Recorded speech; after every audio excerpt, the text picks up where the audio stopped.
Os datos rompen unha vez máis os tópicos. Testar non é cousa de vellos, nin fai falta ver a morte cerca para ter todo ben atado. Cada día fan testamento en Galicia unhas 150 persoas. Non se trata só dun trámite.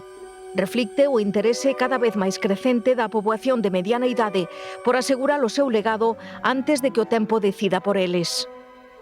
Despois da pandemia, as persoas son máis sensibles frente á fragilidade que supón o evento que significa a morte. Pero a ventaxa que teñen os galegos que integran de unha mellor maneira a morte no proceso da vida. Enténdese como algo que axuda a entender que facer testamento non va asociado solamente á idea da morte, senón á idea de deixar ordenada a sucesión para de cara ao futuro. Proporciona tranquilidade no momento de facer o testamento e seguridade de cara ao futuro. Facer testamento é xestionar o patrimonio persoal no sentido máis amplo. O material e o inmaterial, cada vez máis importante pola pegada digital. Temos que deixar testamento dende o momento que teñamos algo que legar, non? Pode ser de moitos tipos, non son un piso, cartos, chaves digitais para investimento en criptomonedas, redes sociais. Podemos deixar que queremos facer con o noso legado digital, que queremos facer cas nosas mascotas, que queremos facer cos nosos bens, pois todo que é un patrimonio en sentido amplo. É moi importante aquelas disposicións de carácter personal. Por exemplo, o nomeamento de titores cando falecen os pais sendo os fillos menores.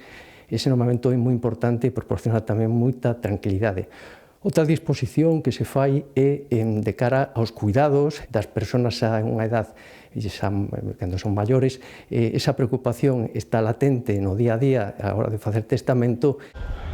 Legalmente pódese testar desde os 14 anos e cambiar o testamento cantas veces se queira na vida.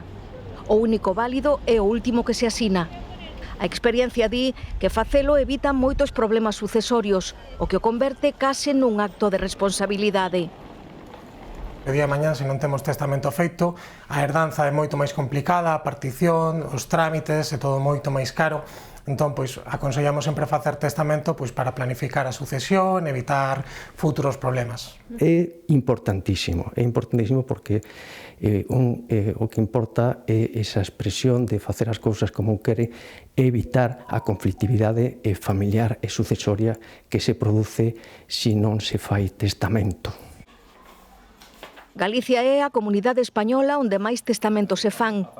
No primeiro semestre deste ano bateuse o récord absoluto, asináronse case 28.000. Moitos deles son legados en vida, que non deixan de crecer. En Galicia temos, por exemplo, figuras no dereito civil de Galicia que non hai noutras comunidades, como é a apartación, o pacto de mellora, co cal podemos deixar bens, o que se chama herdanza en vida. Entón, isto podemos deixalo ante notario mediante unha escritura notarial e recollelo como pacto sucesorio. Entón, esa podería ser unha explicación a que en Galicia teñamos máis pactos sucesorios ou máis testamentos. Tamén é certo que temos unha especial relación ca morte que igual non teñen en outras comunidades ou que nos gusta deixar todo ben atado. Particular é o caso da comarca do Barbanza. Algunha explicación ten que ter que sexa a comarca de Galicia e de España onde máis testamentos se fan cada día.